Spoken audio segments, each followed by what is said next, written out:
Trust in Global Mission. Hey! Reaching out to the unreached. 2 days of the unforgettable.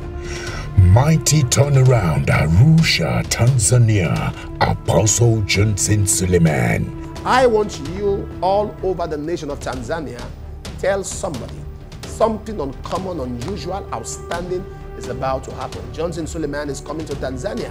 I saw a young man on the street and I was hearing Francis. And God said I should curse the yoke of wickedness. My elder brother is Francis and he's Your elder brother is Francis? Yes, Papa. He's a lunatic? Yes, Papa. I saw somebody picking paper on the street. He was paralyzed. He was paralyzed. He was deaf. He was deaf. He was blind. He was blind. One man.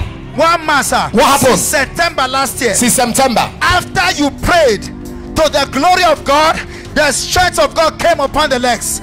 Papa, he stood up, started walking, the ear bulb opened, the blindness disappeared.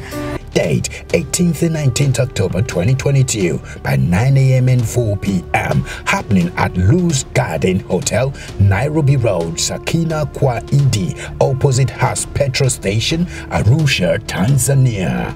For inquiries, please call. The glory of the latter shall be greater than the former. I'll see you in Tanzania.